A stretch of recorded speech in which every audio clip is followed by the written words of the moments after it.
Yeah, so welcome. We are on week 6 this time, week 6 of prayers and meditations, part 5. And we'll start with this prayer of June 15, 1913 by the mother. And as always, whoever feels ready, we can just unmute and begin to share our reflections. Yeah.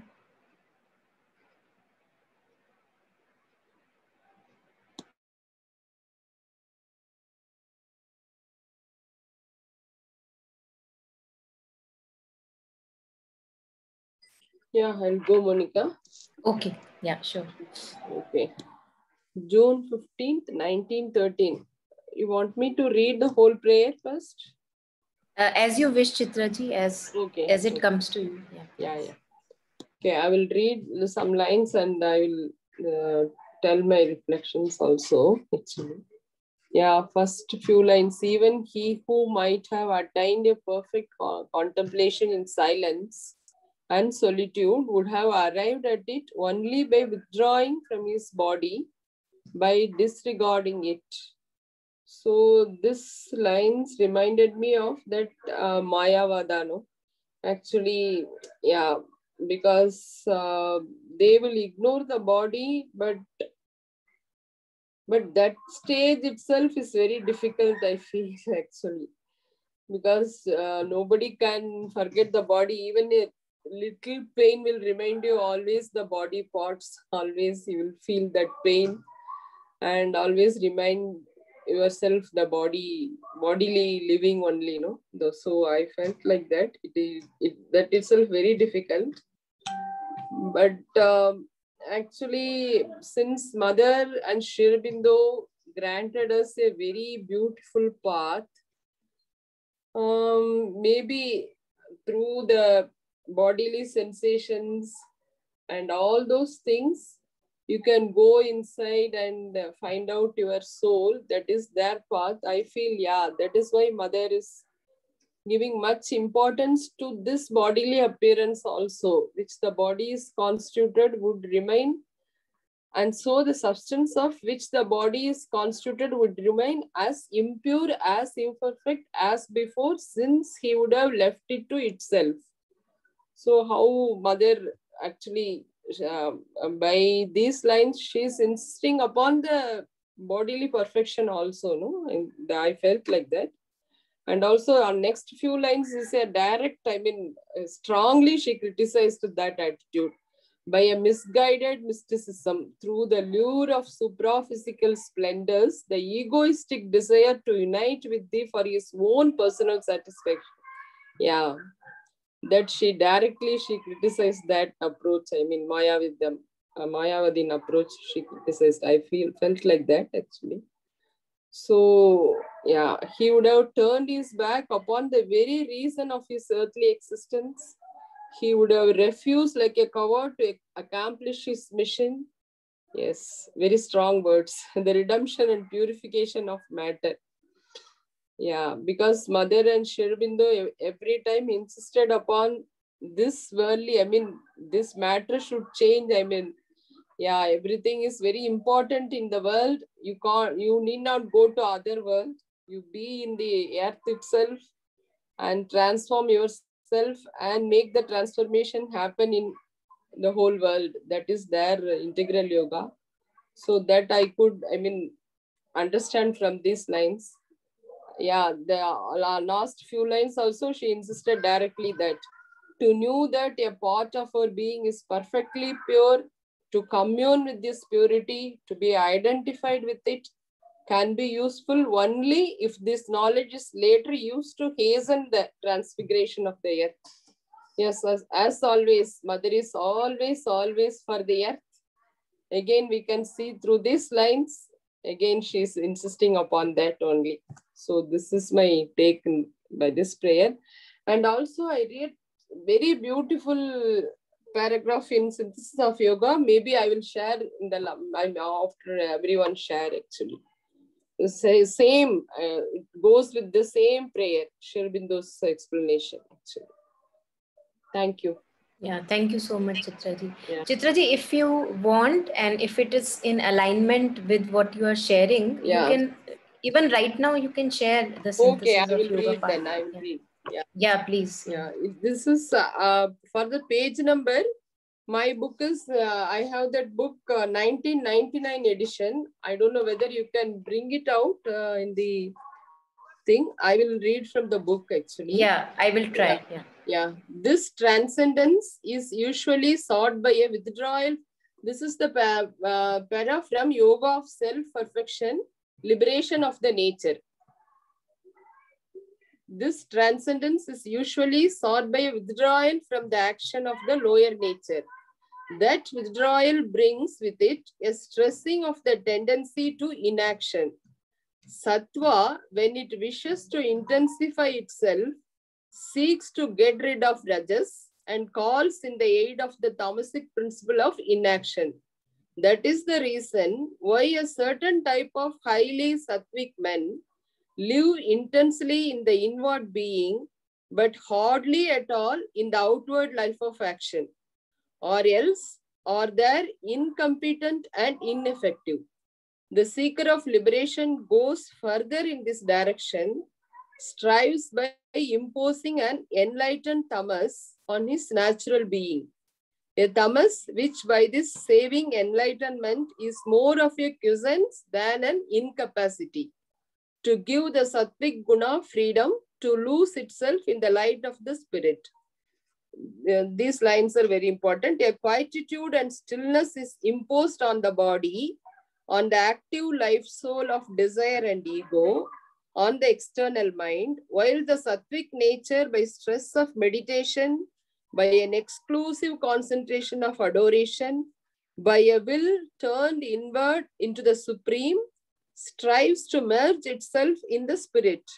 But if this is sufficient for a quietistic release, it is not sufficient for the freedom of an integral perfection.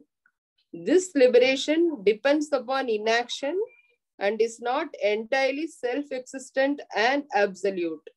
Again, these lines are very important. The moment the soul turns to action, it finds that the activity of the nature is still the old imperfect motion. There is a liberation of the soul from the nature, which is gained by inaction, but not a liberation of the soul in nature, perfect and self-existent, whether in action or in inaction.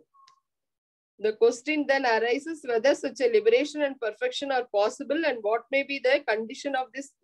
Then he is going on explaining Sri Aurobindo actually. And in the next page also it is coming. I may read very important lines from that actually. Yeah, because Rajas becomes the initiating sheer will, and Tamas became divine calm, and Sattva becomes the blissful action. Yes, Jyoti. The Sattva becomes the Jyoti, which is he is finishing like this: the ordinary liberation gets the still divine light in the divine quietude, but the integral perfection will aim at the greater triune unity. Yeah, yeah, this, yes. I really wondered because I started reading only recently, especially this purification topic. No, I took and particularly I concentrated upon that purification part. So before you sent this prayer, I was going through these lines again and again because I am very fond of these things actually. Because I once tried to follow that Advaitic principle. I am a very I mean I ca- very I mean a very very very little manner I tried to follow, but I couldn't actually. So I just left it. So when I read these lines, I felt very happy like a child. Oh, Sri Aurobindo is really giving lot of encouragement to us. Though I am in a very, what I can say, very remote corner actually. But these lines gave me lot of joy. That's what I want to share. This prayer also again, very nice prayer for that. Yeah. Thank you. Yeah, thank you so much, Yeah, Chitraji. yeah, Thank you for bringing that up. yeah. You know, this reminds me one of my friends who was sharing with me that when I am, just all by myself with my contemplations, then I am absolutely in calm and feeling absolutely, as if I have awakened or something like that. But as soon as I enter into in relationship with the world, I feel as if, something lowly has happened, as if I'm not able to execute that inner silence or peace or bliss that I find in unity, in Mm, communion with mm, myself. And that is what our task is. Otherwise, I may be having very blissful hours in yeah. unity, in communion. But when I am in relation with the world, how am I acting? Is my action also Mm, reflecting that light? mm. Yeah, Thank absolutely. you. Thank you. Thank you for sharing.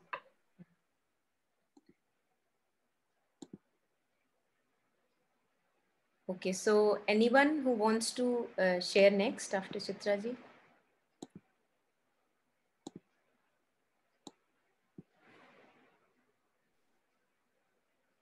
Hi, Monica ji. Yes, Yeah. Jishnuji, please. Yeah, Hi. please go ahead. Chitta ji has already covered it so beautifully. So just to add a couple of lines here, that what Shrobindo said that personal mukti is meaningless unless there is something greater in the life, and unless the humankind is freed. And that is what I feel is also reflected in this prayer. Mother is saying that if you stop activity, if you withdraw into contemplation, reflection, and meditation, you you attain a peace. But by withdrawal, you also eliminate the possibilities. And Mother and Shrivinda always said that life has infinite possibility. It is not limited to it, which they meant is the divine is in multiplicity as well as unity, in diversity as well as withdrawal. But only by the choosing the withdrawal, you are eliminating the problems, but you are also eliminating the possibilities of life.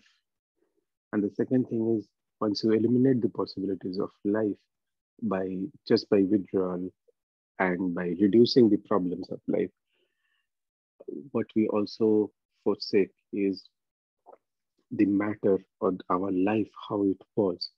We stop making an effort to perfect it, as you shared about your friend that when he or she is in isolation, that person is in state of perfection. But the moment that person comes into contact with others, with the manifested world, he or she is feeling that there is something lower thing happening, which means we are withdrawing into the isolation and leaving the world as it is, as impure or as imperfect as it is, which is not the aim of the creation. The aim of the creation is to make it perfect. And here, the last beautiful line, what I feel, the closing line which Mother is saying, is very important. Mm, Like that is the path, knowing that a part of our being is pure, which I feel is like the soul or the psychic being. Connect with that part of you. Be one with this pure part, and then its influence grows in us, which helps the transformation of the earth to accomplish the divine aim before us. That is what I wanted to add from my side. Yeah, thank you so much, Jishnuji. Yeah. Mm. For me, the essential take home in this entire prayer was Yeah.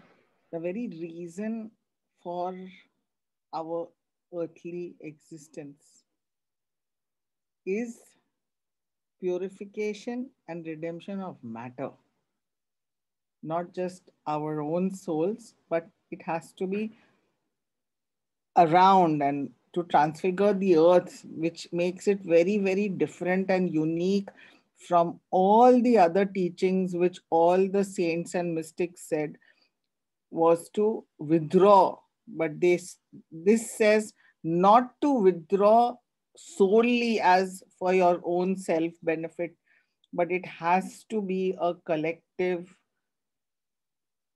effort to create a collective transformation. So for me, the take home was definitely, it is not individual, but it is for transfiguration of the earth. And that is the only reason why we are here. Yeah, beautiful. Yeah, thank you so much, Jyotsna ji. Yeah.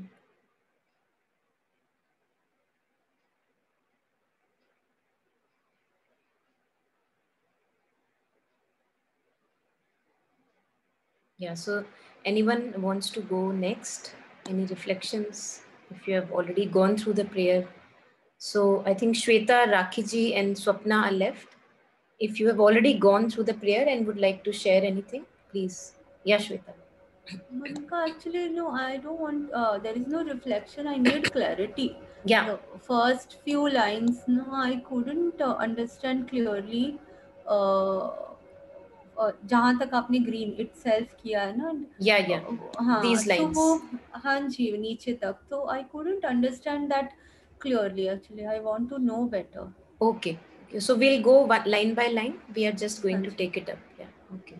So in case anyone has reflections in between while we are sharing or after the sharing, please go ahead and share, unmute and share. So I'll just kind of go over it again. I think just maybe remove the color once again. Yes. So I think all of you, Jyotsna ji, Jishnu ji, and Chitra ji, have already extrapolated and elaborated beautifully on many lines. But as we do, let's go over it again and see maybe something more also gets revealed in the process. So June 15, 1913. Even he who might have attained a perfect contemplation in silence and solitude would have arrived at it only by withdrawing from his body. So mother is very sure here. Look at this. She's saying would have arrived only by withdrawing the body. So she's very sure that if you have actually arrived at a deep, perfect communion with yourself, you would have withdrawn from the body and also from the manifestation, because body is our other. Body is also, if I look at somebody else's body, that is other to me, but my own body also is other for the soul. It is other, because I can see the body, touch the body, sense the body. So it means that I would have actually, mother is sure that if someone has attained a perfect contemplation in silence and solitude, the way the earth is right now, the way the evolution of consciousness or human evolution is right now, he would have arrived at it only by withdrawing from his body. And we have many examples from our spiritual history from India itself. By disregarding it, saying that the body is something low, something mean, and it will always keep you mean, so disregard it completely, do not buy into it. So keeping, as if you imagine that you are walking and you have a few members who walk slow. So instead of keeping pace with them, you are keeping your own pace. The spirit is keeping its own pace. And poor lowly members, who are not able to walk that fast, they are just left behind. They're as if there is no hope for them. So by disregarding it, and so the substance of which the body is constituted. Now, this is also very important. I think all of you always touched upon it, Jyotsna ji also, Jishnu ji, Chitra ji, that this substance, and I was actually wondering about it, that what truly, and I'm sure we'll not be able to touch what truly they want to say when they want to say the transformation of the matter. But mother has shared many reflections upon it. So we have a bit of a clue what she wants to share here. So I can completely be in communion with my peace, with my bliss, but then the body remains very lowly. The matter remains as obscure, as dark. Look at the matter that we have, even when you consider the matter of the body. Now the matter that we have is, it has its limits. So for example, fire. When fire touches the body, it cannot sustain it. It burns. It has limits. When we grow older, we have to die. So this is because the matter cannot sustain the divine light. So this is a limitation of the matter right now. The matter that I have right now, on tasting the fire, now the fire is not actually venomous, it's not burning, but the duality that we ask the body to taste, the duality, for example, fire is there and my hand is there. The quality of matter which is right now there is that it cannot sustain that touch. It burns to death. Yeah. And obviously in evolution that may be necessary, but mother says that absolute transformation of matter, that it reflects all the divine qualities, the transparency, the divine light, all the divine qualities. It is possible in human evolution. Now when will it happen, we don't know, but there is a possibility that that Mother and Sri Aurobindo have clearly shown us. Mother has talked about, once she was able to see this matter, new kind of matter, when she was looking at herself in a mirror, that it is a possible thing, it will happen. Yeah.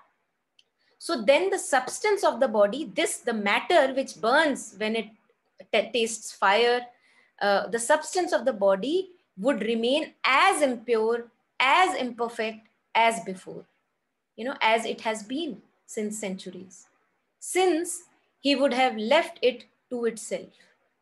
So I attained bliss all by myself. I, ran the marathon all by myself. Yes, I am the champion, but the weaker ones, I was not able to enable them. When we talk about leadership. Now, who is a good leader?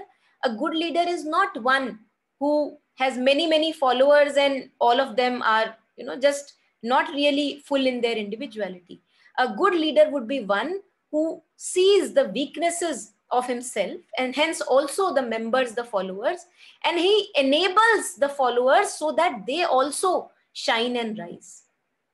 Yeah, so I think I was able to see almost this kind of a reflection here, that if the spirit is able to run fast, the soul is limitless, the soul wants to progress, but when it touches the matter, then it is not able to manifest with that kind of a beauty which actually is its birthright. So whenever, for example, there is a curtain, the example I use here is, imagine that there is a curtain. Now the divine light or the sunlight is falling through the curtain. If the curtain is very thick, light will be very, very faint. So our curtains, which is the mind, the emotions, and the body, they are very thick at the moment. And then they change as we evolve as an individual. Now, if a curtain is very, very delicate, maybe very thin patterns on it, then most of the light, the sunlight, will be able to pass through it very beautifully without much obscurity, without much of an obstacle. So this is what I believe, this is how I see this example can serve, that this is how the divine light has to shine through the mind, the emotions, hence transform the relationships, our work, the whole culture that we live in, everything, the education system, slowly everything has to get in alignment with this inner indwelling psychic presence. Slowly each one of us has to grow or awake to our own inner presence. Even if one person is remaining, that is our fault, almost a failure, that why were we not able to take him also ahead. Yeah, so each person is important, because even if one remains, out of billions, even if one remains, the task is not over. Obscurity still is there. Yeah. And then she continues with this and says that this is misguided mysticism. And I think you have already, Chitra ji also shared upon this, people from Advaitic, traditions. They just left, like, you go ahead and leave the world to itself. World is a Maya, world is illusion. There is nothing real in the world. And Mother and Sri Aurobindo have said something else, that yes, it is an illusion, but it is a real one. There is a reality to it. We cannot just disregard it completely, saying that it is an illusion. Yeah, because creation and the creator, they are one.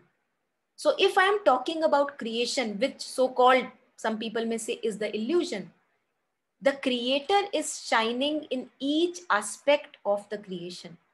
So it is impossible to separate the creator from the creation. Yeah.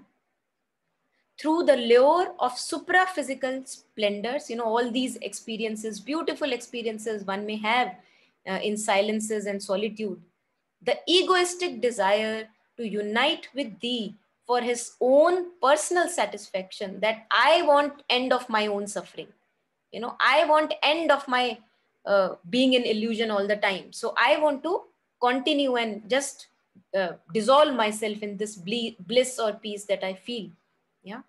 He would have turned his back. I think, again, as Chitraji was sharing, very strong statement and very, very much required, He would have turned his back upon the very reason of his earthly existence. So Jyotsna ji was sharing that this gives us the reason of our existence, that this gives me or shows me the purpose of me being here. Yeah? He would have turned his back upon the very reason of his earthly existence. Why are we born at all? Why are we taking births after births at all? What is the reason? He would have refused like a coward to accomplish his mission, the redemption, the purification of matter. And whenever we talk of matter, mind comes automatically in picture. Mind and matter are one. Thought is subtle matter. When we talk about thought is subtle matter, because whenever we have to manifest something, for example, I'm designing something, maybe a house, what comes first? An idea, or a thought, which I, through thinking, I make a plan, and then it takes a form. And Mother has said that thoughts are forms. They are all traveling around in the atmosphere. They are forms, they are subtle forms. So thought is also matter, mind is also matter. And if my thoughts and emotions and the whole body, each cell of the body, is not turned to the divine wholly, slowly, one by one, slowly, one by one, whenever I realize, oh, I have again started to expect and depend on people around me. Yeah, again turn to the divine, turn to the divine. So no satisfaction is to be, kind of, we don't have to rely on any satisfaction, any dependency from people. Now, this does not mean that we give up on people, that we become hopeless from people. This just means that I find my contentment in the divine. And whatever works I am doing for the divine. Yeah, so even in my relationships, what would the attitude be? That I offer my relationships, that I offer the work I do, offer my family, the work life, everything, I offer it to the divine. I offer myself to the divine. And then the works can become more and more purified. Yeah, the thoughts can become purified, the emotions can become purified, distilled. So this is how we slowly go towards this huge task of purification and transformation of matter. Yeah, and if we don't start right now, then how would we achieve, in maybe centuries or eons, whatever has to come, because we have to start right now as we are, no matter how ugly we are, no matter how dark we are, we have to start right now, so that our future generations, can take it forward, and they have a kind of a trail, they know what to do, why we are here. And this is our possibility. And Mother and Sri Aurobindo, I think, if I'm not wrong, they have also shared that this new race or superhumanity, what they have talked about, this is a possibility. Now, it may happen that the man completely refuses to collaborate, and then humans as we exist right now, we just have to absolutely go off from the planet. That is also a possibility, because all of this is based on a free will. If I do not use my free will to collaborate with the divine, to purify my thoughts and emotions and the body and the matter, then there is no chance. Free will is there. The divine cannot force himself or herself on us. So whenever we feel ready, that readiness is very important. Whenever I see that, okay, I have suffered enough, I have been in pain enough, and now I see the cause of my suffering and pain, and now I don't want to walk that path anymore. Then with this free will, I begin this collaboration. So to know, and again, beautiful lines, again, very, very powerful lines. Yeah, to know that a part of our being is perfectly pure. Now, no matter how many crimes I may have done, this is where I see again and again, I actually somehow connect with, people who commit crimes, for example, because if I, as a so-called individual, can enter into guilt and shame after maybe committing one sin, what I consider as sin or a wrongdoing, imagine, those people who commit sins after sins again and again, what is their redemption if I don't forgive myself and if I don't move ahead?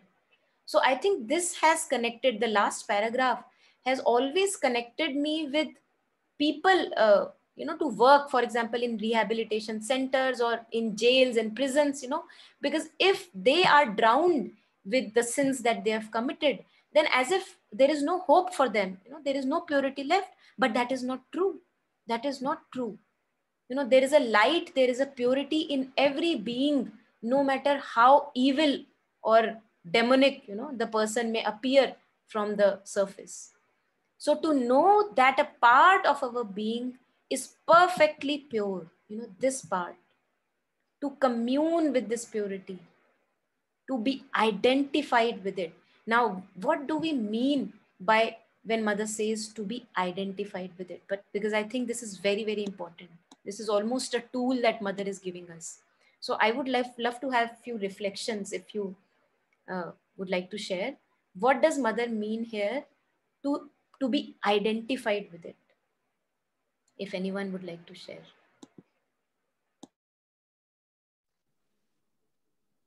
Monica ji, I feel here that mother has always harped on this, emphasized on one aspect.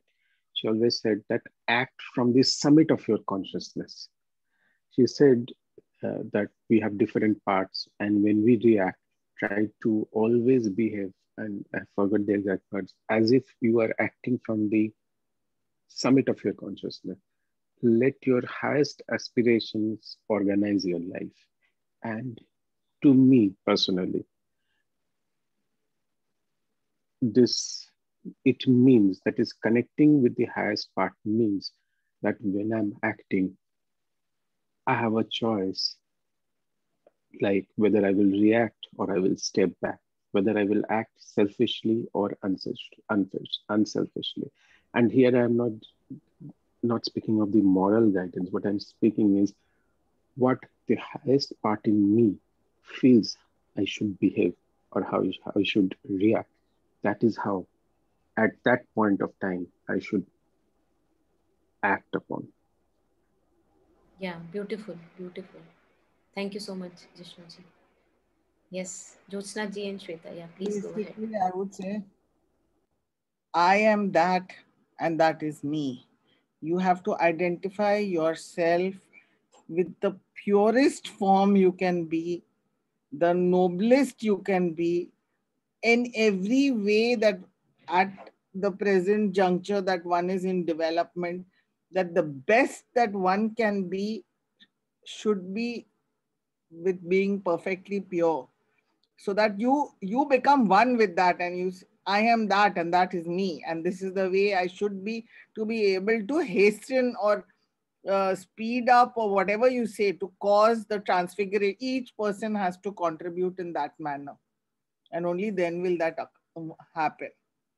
Yes, That's beautiful. what I felt they Yeah. tried to tell us, that if each one of us individually thinks that one can be the purest that one is capable of, and one can be one with it, means Hmm. I am that and that is me, then Hmm. definitely every atom, every particle, every minute particle together will transfigure the earth.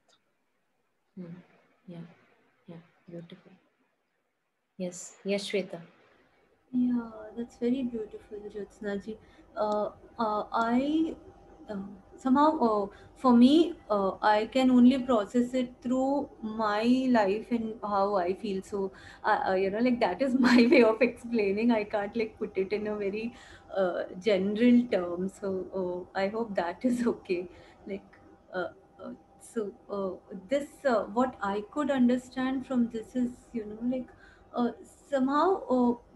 That feeling of not being able to put things under the bracket of right and wrong. Now, uh, uh, uh, I don't know, but like to be identified with it, this was always a question for me, uh, uh, for not being able to take a stand.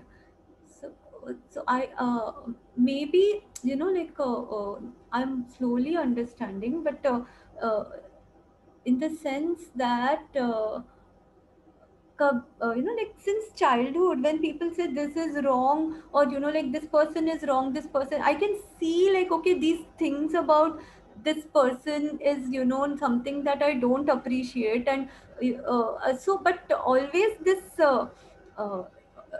disability to judge, or like point out, yeah, or feel that okay, this person is wrong somehow. Uh, i uh, I tend to see somehow a connection hota hai which is beyond this. So I don't know, that has been my journey, that एक जो point होता है जहाँ पे it is beyond. I can never say that a person is wrong, like वो कभी नहीं होता है. तो I think what mother is saying, maybe like I'm understanding now कि there is something that perfectly pure space in somebody to commune with that. I think that is where I feel it comes from. Maybe like that is the way I. Yeah. Yeah. Absolutely, Shweta. I think absolutely in alignment with what you're saying. Yeah. Yeah, so Yeah. वो जो है कि like to a point where sometimes in like 2 decades ago when I was working here or everywhere, I used to feel, am I shameless? Because I couldn't like वो नहीं होता है with the mass or with your group or with your community to, okay, no, this is wrong. वो I don't know, I could still feel कि no. So that is what very vaguely I've tried Yeah. to explain, I think but this no, I think this is this reminds me actually, Shweta, what you are sharing, and I think this is truly a blessing if you are able to see things that way, because mother would say that when people come to me, I actually don't see who they are. I just directly see their souls. I see their psychic being, their inner aspirations, and I think I absolutely am in alignment, first of all, with what you are sharing, that not to declare any person as absolutely wrong or right, but to be able to see that these are just, surface actions from where he's operating from. And there is always a possibility in each person for a higher life and a beautiful life. yeah, yeah, that is what so even with family and friends, somehow to like not react or not feel bad. I feel there is a reason that you feel uh, that you I don't know, with my loved ones I always feel that you uh, uh, I really find them very godly, and I feel ki it's just that it's so green and fertile, and they just need to that it's just matter of time that it will accelerate. So you are being that Beautiful. medium, Beautiful. like वो हमेशा लगता है कि you are just being that one small source. You feel very little because I don't know, I'm able to see light in everybody, and I feel Beautiful. वो that keeps me going कि I can't put them in the bracket of bad Yeah. people and good people. वो Yeah, you're not able to give up on yeah, people. yeah. So I don't know, I could relate to that. Yeah. Beautiful. Beautiful. Yeah. I think mother's grace is completely here, right Yeah, here that with is you. so Yeah. beautifully put by Shweta. Yeah. So that Yeah. I was able to, reflect or, understand from how my life has been or, things that have happened. I feel that till the time you don't, that perfectly pure and that purity, once, till the time you have not seen that in yourself or you're not able to, uh, you have not reached there where you can actually know that yes, this is the purity in you, this is uh, this is you're pure, you are innocent, you are a beautiful being. Till the time you reach there, you keep judging people, even sometimes even your loved ones, you don't realize that what are you saying, what are you doing, or how much harm you're causing. But once you identify, once you be with yourself and you identify that purity in yourself, you slowly start seeing things objectively and realize that, as she said, Shweta, that there's no right and wrong. Everybody is operating from their space as best as they can. And hence, I think then, the judgment, the perception of, somebody being right and wrong just dissolves. Then you start seeing everything or everyone being, beautiful, is what somewhere my understanding is. Yeah. Thank you so much, Raki. Yeah. Yes. I'd just like to add that I think Yeah. for me, it's like before you even get to the other, to be identified with it means to see myself first and foremost, especially when things seem like my darkest parts are in front of me, or life is being a Swapna, bigger. you're distant. You can't hear? No, you're very distant. Is this better? Yes, very good. So should I repeat it? Could you follow, or should I say it again? We'll catch up. You continue. So I was saying that it's more important for me, it seems, to be identified with it, meaning that not to be thinking about the other as a first step, but first to feel myself or experience myself as this perfectly pure part that Mother speaks about as a first step, especially when there's a trigger or there's a dark patch or there's something one is faced with that doesn't seem so pure. And then when one is identified, when it actually feel that is me, that is my true I, then it can be useful only if this knowledge is used for others. But first, before I can even turn it towards others, to be able to fully do it to myself, or maybe it's simultaneous, it's an infinity loop, but yes.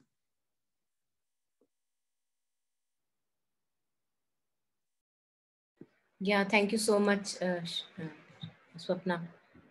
Yeah, I think if we, along with the purity in us, I think what actually grounds us and makes us a bit compassionate about others also is seeing my impurities also. I think Swapna touched upon it. And if I am able to see my anger, if I am able to see that, yes, I also falter, if I'm able to see with absolute honesty that, yes, I also deceive many a times, I also manipulate many a times, so the other person can also fall, at times, that actually makes us even more grounded.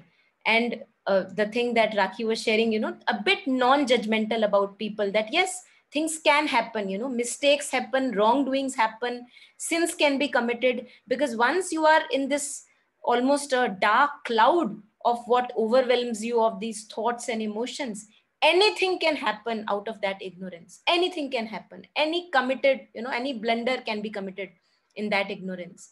So if I have seen my own impurities and also have been in touch with my light, then it is impossible that I give up on people and say that, nothing can be done onto you, you will remain as impure as you are right now.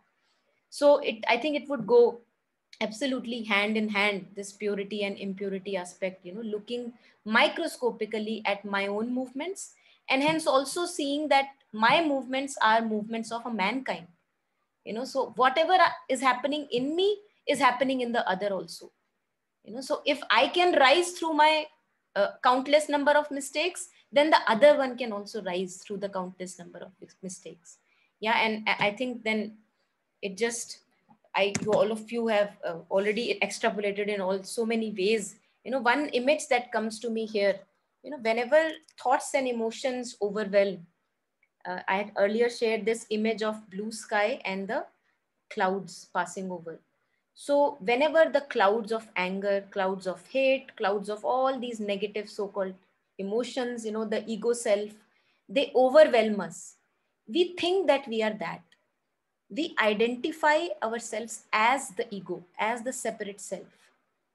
And then we act through the anger, we act through the hate, act through the victim or blame or whatever is going on.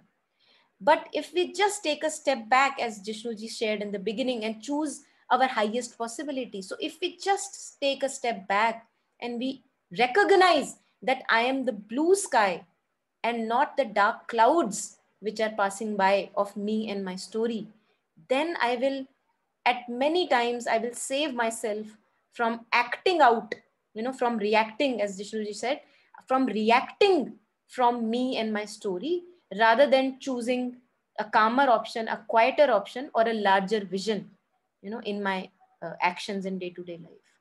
Yeah, so this stepping back is absolutely necessary. Mother has stressed upon it absolutely.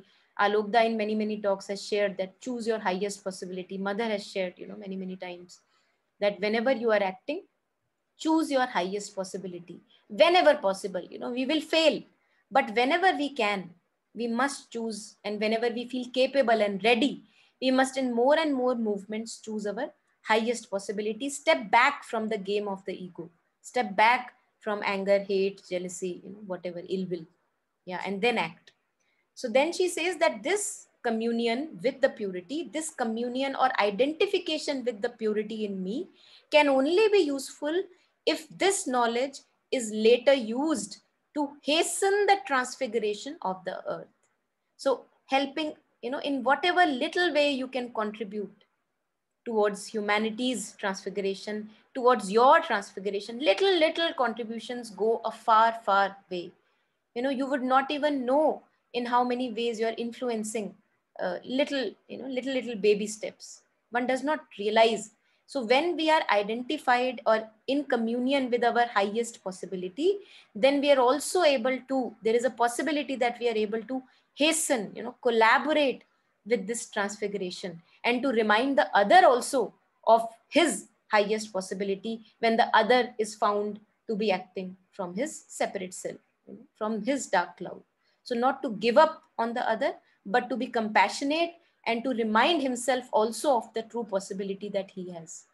Yeah. And this is the sublime work, the divine work that we have at hands. Yeah. So anything more on this prayer?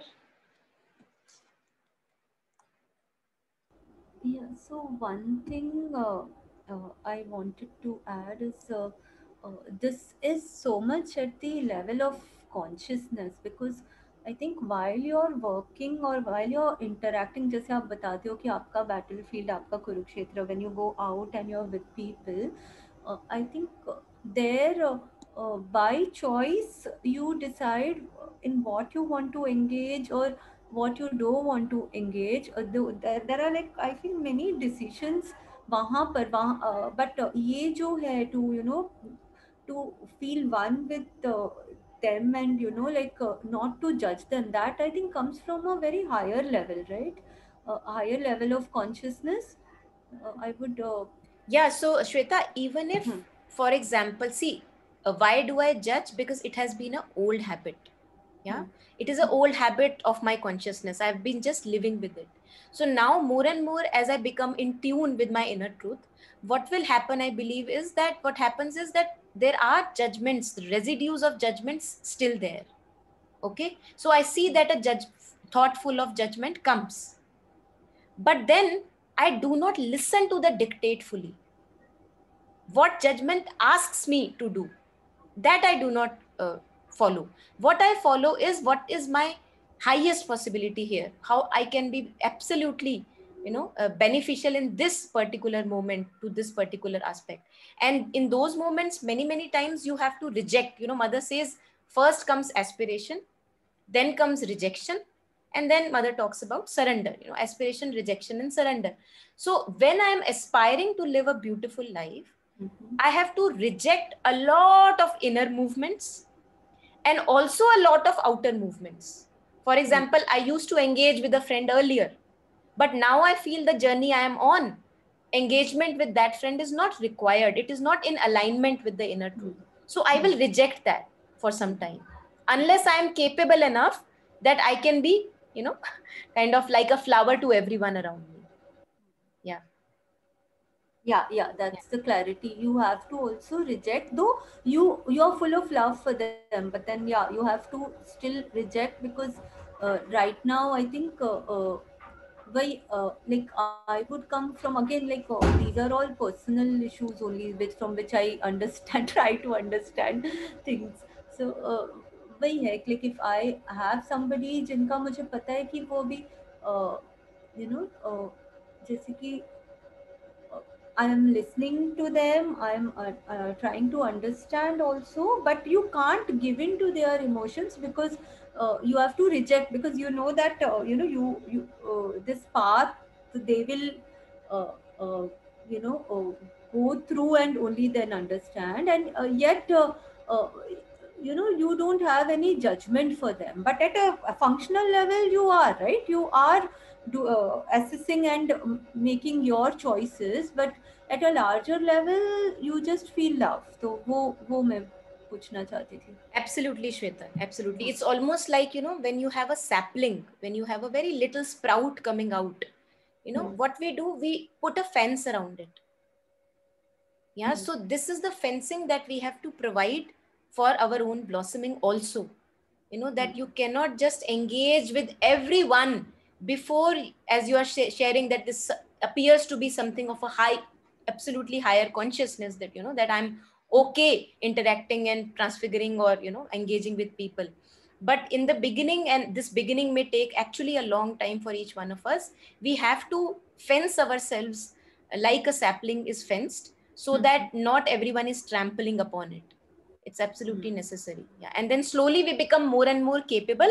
And then slowly we can remove the fence, and we can allow ourselves to interact more. Yeah. Thank you. Thank you.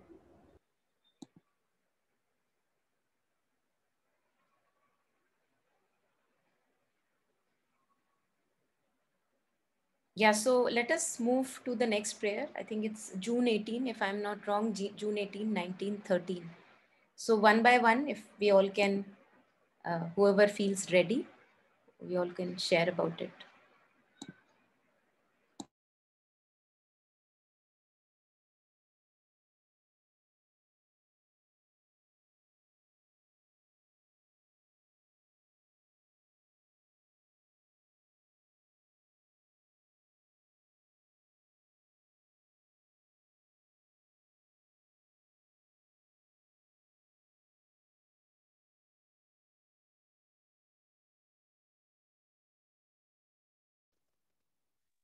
Monica, I will go first.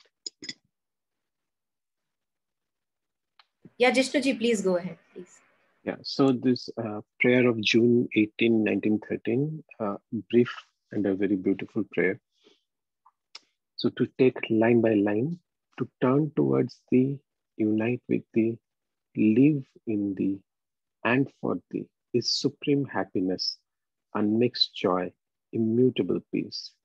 It is to breathe infinity, to soar in eternity, no longer fill one's limits, escape from time and space.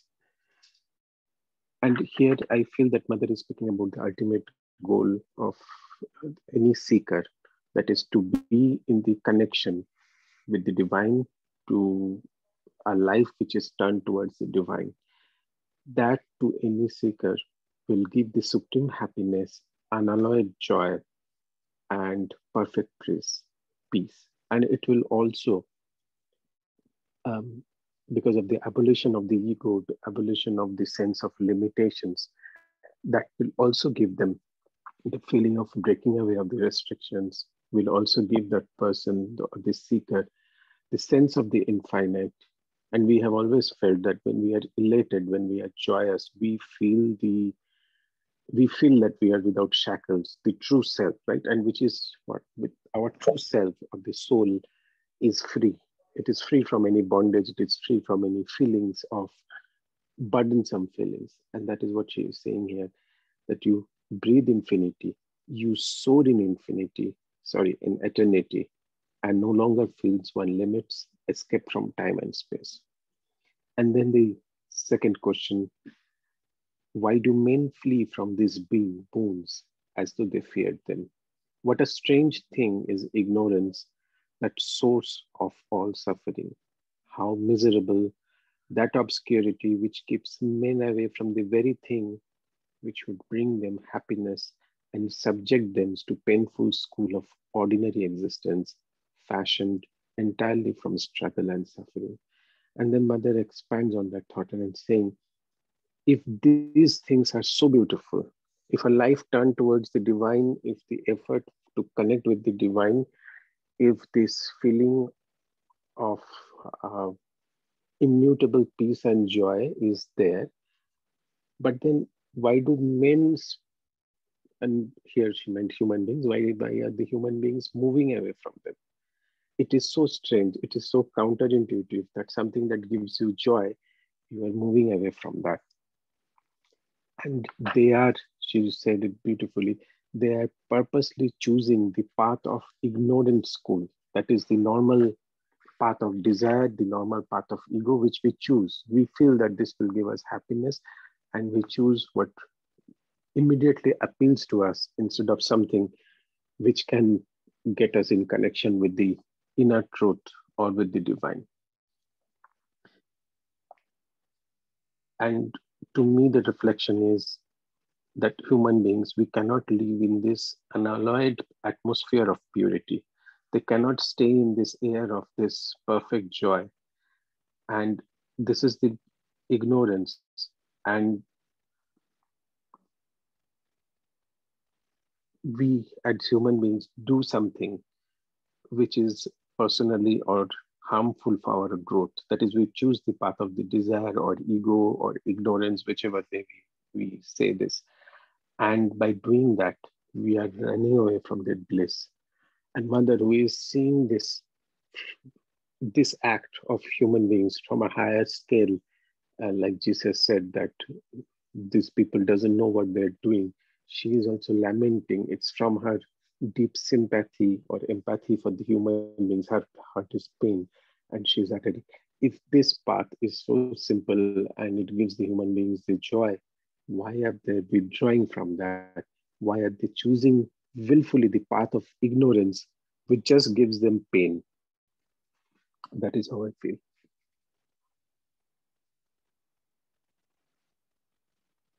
Yeah, beautiful. Thank you so much. Thank you so much, Jishnuji. Yeah. Yeah, anyone who wants to go next after Jishnuji? Yes, Shreya, please. I completely resonate with what Jishnuji said, and the prayer is simple enough in the sense that the meaning is very obvious. But what I just wanted to add was what I felt after reading it. This question that why do men flee from these boons as though they feared them? And when I read this, to me, the obvious answer was because I haven't, I don't have an experience of that supreme happiness, that unmixed joy, that immutable peace. That experience is not solid enough to make me feel that that this is what I should look towards or work towards. I mean, these words that are written in context of turning towards thee and uniting with thee and living in thee and for thee, I don't relate them as much with thee. I mean, these, happiness, joy, and peace. as much as with more material things and relationships or achievements, because of conditioning, because I've always looked at something more material to bring all of this to me. Yeah, I don't have a context of God bringing happiness as much as, uh, relationship bringing happiness, for example. I mean, yes, God does, but, it's more of a intellectual concept than a lived experience again and again. Beautiful. At So least so- Shreya, you are sharing that owing to the fact that all I have seen, for example, around me, is people telling me that you will find settlement or happiness in relationships, also in movies, in series, all that we see around us. The conditioning of my mind has been that I'm supposed to find happiness in relationships. Yeah. not supposed. I have also experienced it, right? In Yeah. moments. In moments. Yeah. There have been moments of suffering, but there have been moments of pleasure and happiness and joy. So that's a lived experience that, a relationship does bring you those moments of joy. A job does bring you those moments of, happiness. Yeah. And Yeah. so that's what I'm saying. Those are lived experiences. My journey with respect to God is very recent. I mean, in the truest sense, it's very, so this is more of an intellectual concept that yes, turning towards thee is the only way for, a sustained happiness, joy, and creatable peace. Yeah. Yeah. So that's why, yeah. Yes. Yes. So now, if I may ask, Shreya, now why is this turning towards the happening? I mean, you know the answer, because it's not sustained the way I have been living life. The suffering that comes in again and again and again. Okay. There has to be a way out of it, and that is what I'm trying to figure out. Beautiful, beautiful. There has to be a better way of living. But if the question is why do men flee away from these boons, at least this is the reason for me. I felt that I will hold on to something once I know. Of course, I am holding on to it, or I'm trying to walk the path. But it's still an idea that maybe this will work. There is this maybe, because I haven't really, in a sense, I mean, I will say that it's not, it's totally lived experience. Maybe few years from now, yeah, I will be able to.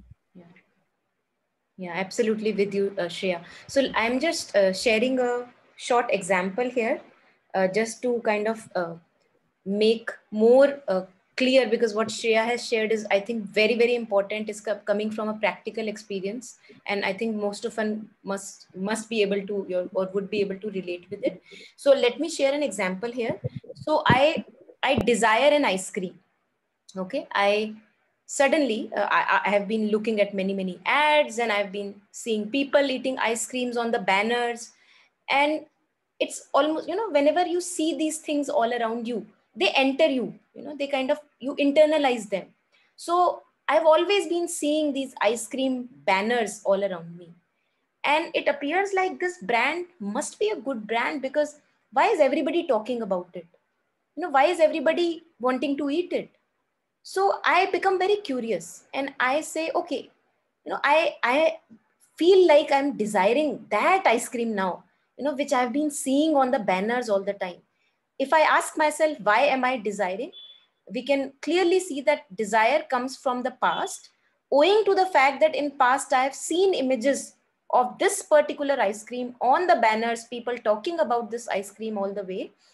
And hence it created a desire in me that today I feel a little empty. So let me today go out and look for that particular ice cream which I saw on the banners, right? So I have this desire. I'm feeling a bit kind of curious and want to try it. And I go and I have this ice cream.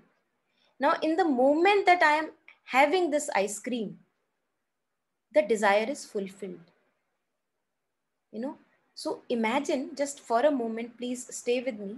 Imagine that the desire was just a black cloud on the blue sky of my pure being. it created a sense of incompletion in me. It told me, the desire, the black cloud of the desire told me, convinced me that you would find fulfillment if you have this ice cream. Why? Because everybody says so. Yeah.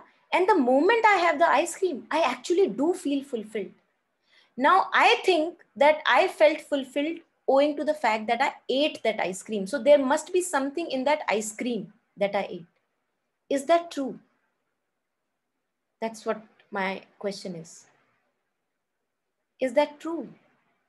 Was the fulfillment a result of eating that particular ice cream, that particular relationship, or any relationship? Or was the fulfillment a result of desire being absent from in that particular moment when the ice cream was in my mouth? In that moment, I did not have the desire. Any desire was not there. So in that particular moment, my true being, the blue sky of my true being, which is full of contentment, shone, like it shined in front of me. No dark cloud of the desire was present. And I began to think that I felt very, very fulfilled because I tasted that ice cream. So let me have that ice cream again. Let me have that ice cream again. Let me have that ice cream again. Although, if I look at the statistics in my experiences, again and again eating ice cream actually has not given me much fulfillment. It has given me misery, maybe a stomachache at times, obesity. But all I crave for, owing to I don't want to question myself. I don't want to see actually where is this fulfillment coming from? Is this my reality? Has every time whenever I have eaten ice cream, I have felt fulfilled? No. No. Many a times I did not even want to. So what was it that made me fulfilled?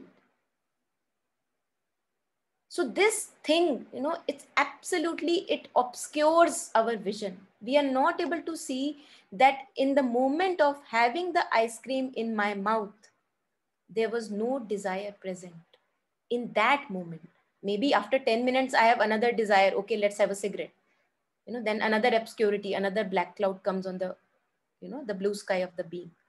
So I think this is very powerful. And this is something which I resonate with. Rupert Spira talks about this, that this fulfillment that we feel in our relationship, or maybe at time we felt, maybe the person actually said something or made you feel special.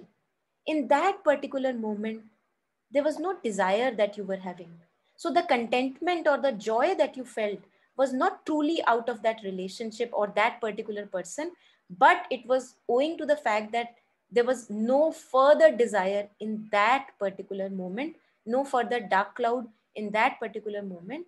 So the blue sky of your contentment, joy, and peace, it kind of shone forth and tasted you, gave you that taste of joy that we keep on looking in our relationships, that why is it not happening again, why is it not happening again.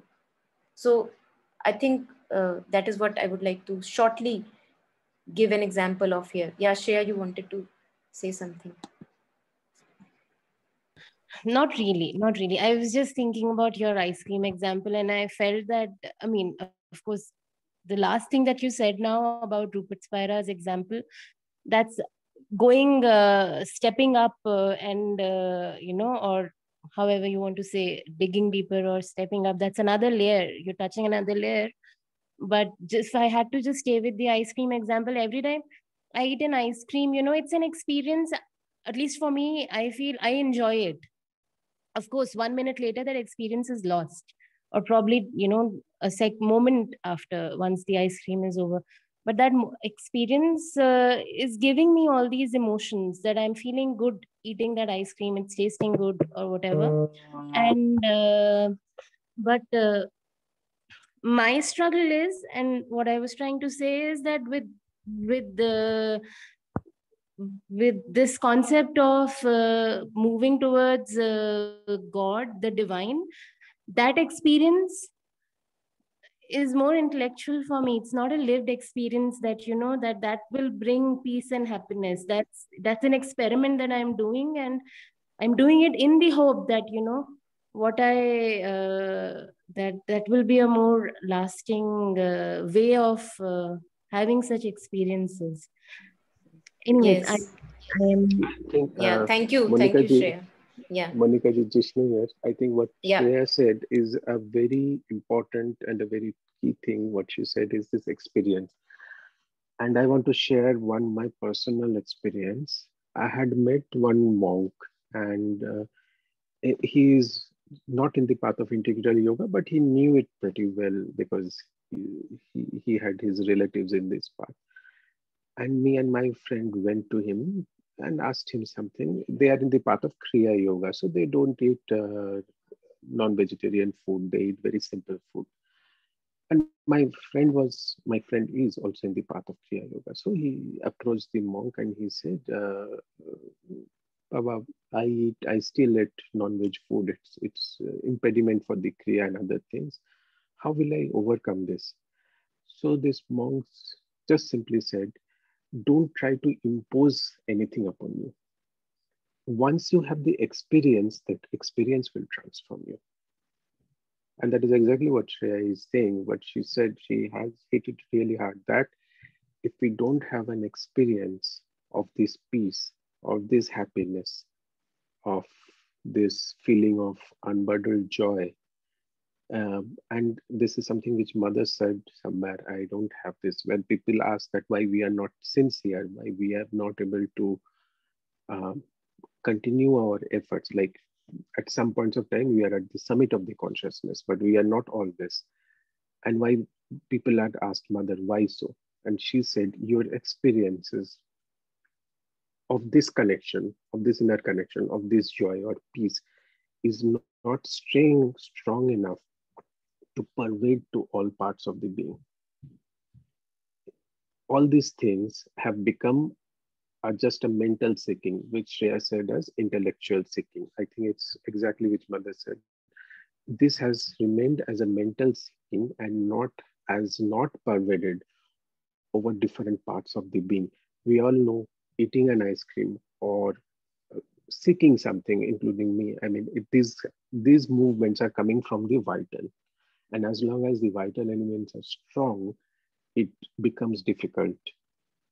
And once the vital is convinced, and we know how it is convinced, what it is, when does a person becomes convinced? Similarly, when does different elements in us become convinced? They are convinced when they see, okay, this experience is leading me to joy, which comes through observation, self-reflection. Even psychologists say that you try to see what brings you peace and what unsettles you. And at times it's a long process. Often it's a very long process, but through that experience, one grows and one transforms. Yeah, absolutely. With you, Jishnuji. With you. Yeah. Thank you. Yes, anyone? I feel that usually when we begin on the path and we do not know um, what the psychic is or what you feel, or you're groping. In fact, you actually grope and you struggle and you try to feel your way through as to enable you to feel something. And it starts as a mental um, beginning. You begin like that and then you slowly understand that yearning transforms into aspiration, and you realize that aspiration is quite different from a mental yearning, or you love somebody and you yearn for them. It's never like that. The aspiration is true. It comes from somewhere deep inside, which you don't know where that location is and that you ever had it. And then from aspiration, still at a mental level, very often we learn to reject what is not required, what is not needed for us, or what is not good for us, or what is not right for us. And then slowly, once we learn how to reject, surrender is a natural sequelae of this three-stage process. And it is then that one realizes that from the mental level, one has moved to something which is not mental. You can't construct it. It happens, it comes. And then once it comes and it touches you, it has to touch you only once. Once it touches you, you yearn for that taste again and again, and it will come. I mean, this is the best way I could put it into words after listening to everybody. And I feel that men flee from these boons because we don't aspire enough. We don't try hard enough, and we don't try selflessly enough to, to start going into aspiration. And then rejection is very difficult, because all the attractive things are there to yank us out of goodness. They are all there and attractive to take us away. And then once we learn it, we know, we automatically start surrendering. And once we learn surrender, that flight is different. You take another aircraft. So I think it is the effort which begins at a mental level, and then we go slowly, the other things start. This is the way I could comprehend it, or I would rather explain it on a personal level. Yeah, thank you, Jyotsna ji. Yeah, Shweta, please go ahead. Yeah, I feel it it is not an outward experience, you know. It is yeah, outward experience can never give you that. So if you want to equate it, or you know, like find reason it out, reason will never give it to me. I feel for me it's a knowing, you know, like it's like it's not an experience, but it is an inward knowing. And it's, yeah, it's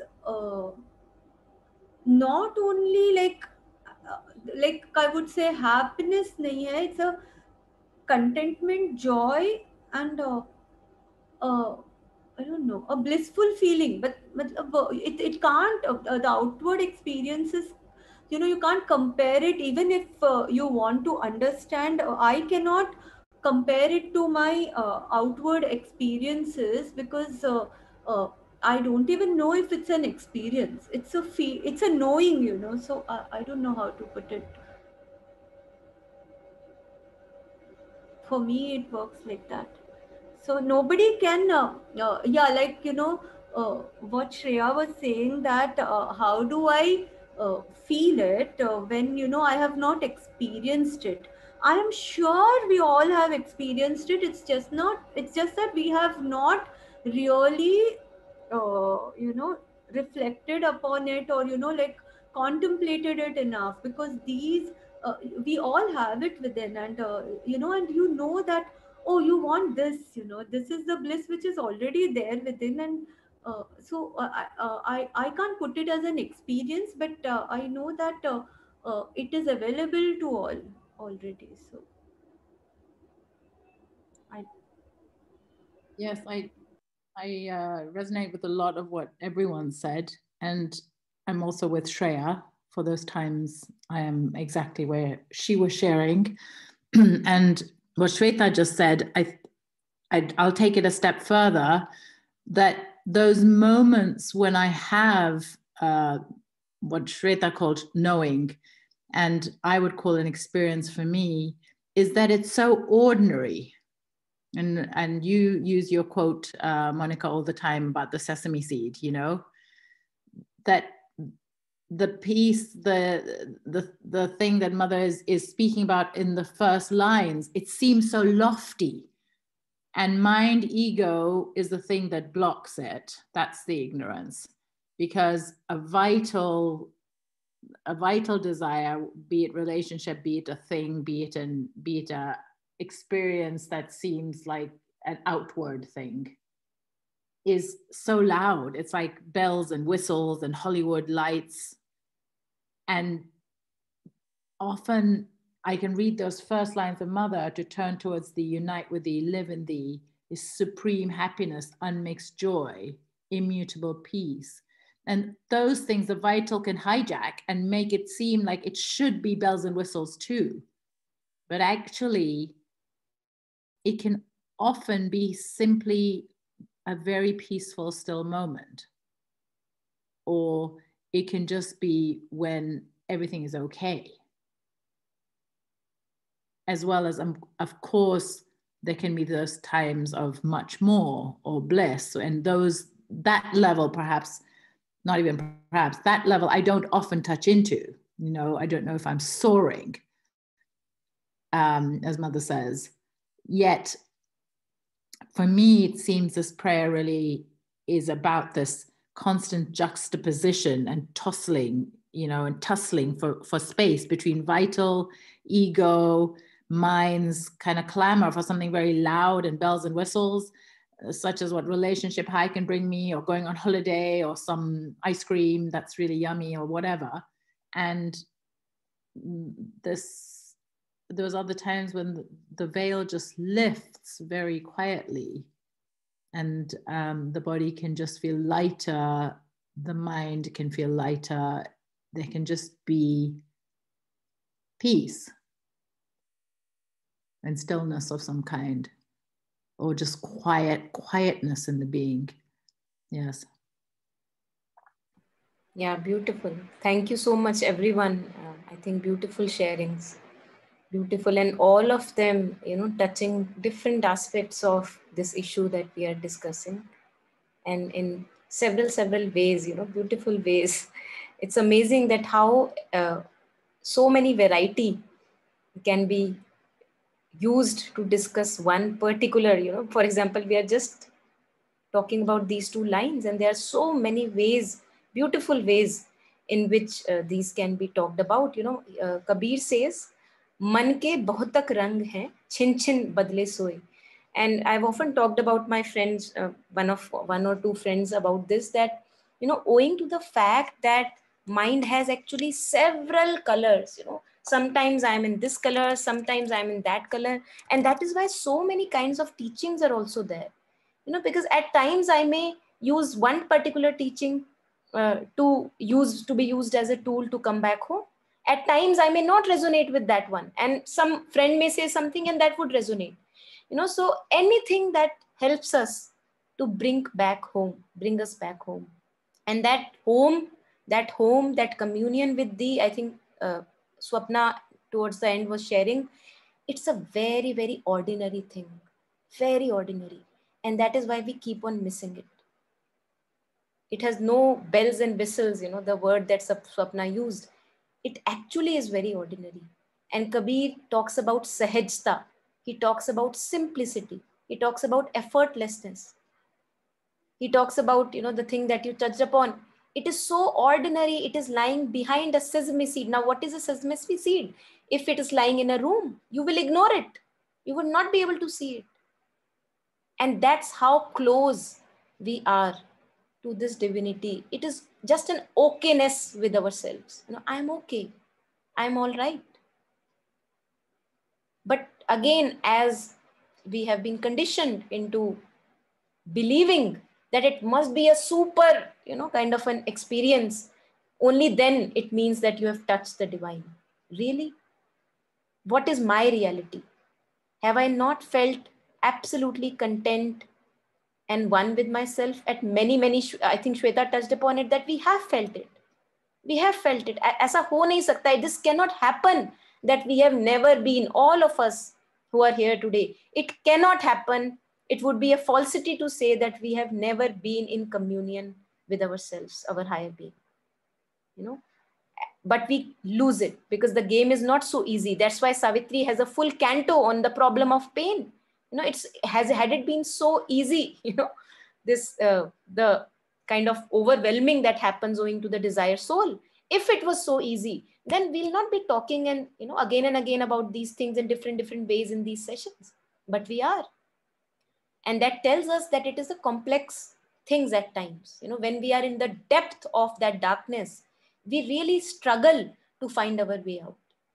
And absolutely with you, what I think Shreya started with a beautiful, honest example, that it is not my experience. And that is why right now, how I proceed towards it is by just intellectual knowing that I think, people say that gives you peace. So this is not yet my experience, but I think I want to explore it. And then Jishnuji elaborated upon it, that yes, absolutely. If it is not, if you have not gotten a taste of that, if you don't remember that taste, what was given to you, and it will be given, it will be given, it is our birthright, that taste of oneness with the being. And only then, absolutely with you, that only then we are convinced that this is the only way, this is the only way. And believe me that we falter again and again, because the aggressiveness of the desire soul is very strong. So one may again slip into the ego self. Again and again we can slip, because the ego self does not die. Ego is more like a mirage. It does not die. So you cannot kill a mirage, but you cannot fight against it, because the more you fight against it, the more you are supporting it, that it is there. So the best is to just leave it as it is, and to be with this inner communion, so that it guides you in more and more movements. So anytime I have this possibility, Kabir says again, one of the beautiful couplets, he says that my house is on the top of a mountain, a very peaky mountain, very sharp peak, and there is a noose hanging over my head. The moment I slip, I'm gone. So this is the vigilance that is required, because we can forever, as long as we are alive, we can forever slip into the ego self. And he says, Kabir says that I have found rest sitting on that mountain peak where the noose is hanging on my head. So he says that I know this is the best possible way to walk, being vigilant, being aware, and always following the calling of my inner voice, or, whatever you feel is right in that moment. And we all have the tastes, and they will be given more and more to us as we ripe in our experiences, so that we become convinced that yes, this is the only way. And I'm absolutely agreeing with what Shreya started with, and what Jishnuji stressed upon, that it is a very, very valid point, that if I do not have the taste of boiled food and what it does to my being, I'll give you an example actually at this, and then I'll ask for more reflections. So I was consulting Jyotsna ji for my health, and she said that how much water are you having? And I said maybe 1.5 or something. And then she said, no, this is not enough. You have to pick it up. And the moment I have started drinking about 3 liters of water, which is absolute high that I have touched in my life, the way I am feeling is so beautiful that I am already convinced that this is the way to go. So I think first we have to hesitate, then we have to kind of go deeper, then we have to try. And once we have the taste, now I have a taste that what 3 liters of water does to me. Now nobody else has to convince me. So first it starts with a thought, an idea. Maybe somebody tries to convince you, maybe we are trying to convince a person that, go towards the divine, that is the way, that is the way, and that person is not fully convinced, but because it is coming from his closest friends, he says, okay, let me give it a try. And once he tastes that joy for himself, then no one else to support him. That taste will carry him far. So I think this is so beautiful, this really absolutely is beautiful. And thank you so much for all the reflections that you guys have shared on this. Yeah. Okay, so anything, okay, Shweta says something. Why do men flee? Personally, I feel our sensory perceptions absolutely limit our world. It's enslaving. We hop in and out of momentary happiness and remain in the cycle. Absolutely with you. And I think that's why, Shweta, masters and mystics have said that all the outbound senses, which are always seeking anything, happiness outside, you turn them inwards, you bring them inwards. But we need to have these many failures and all the things, all the sufferings first, so that I know that all that outbound going is not bringing me happiness. And then only when I'm convinced by my futile efforts, or not truly futile, because they are giving me this conviction that that is not the way. And then the senses grow inward, turn inward, and with this inner feeling, inner perception, I commune with my own being. So absolutely there, these are the senses, and that is why so much has been said about the senses, that be in charge of your senses, they can lead you astray. Yeah, absolutely. Yeah.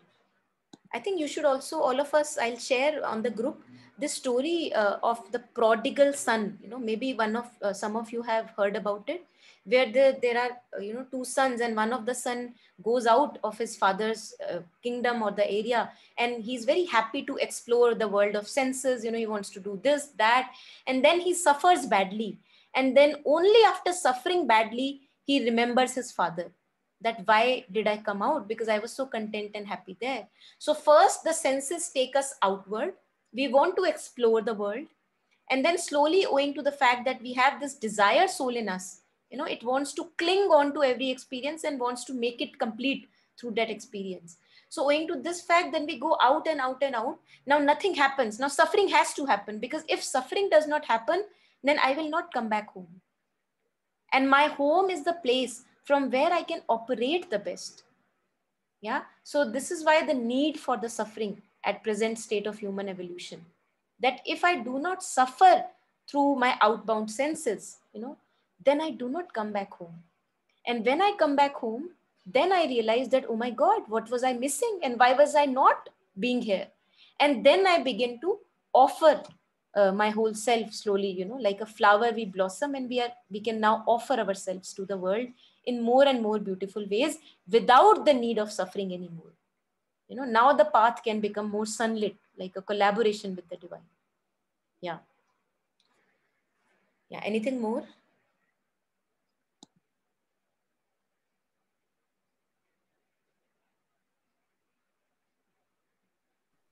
Different points of view, beautifully done today. Yeah, beautiful. Yes, absolutely.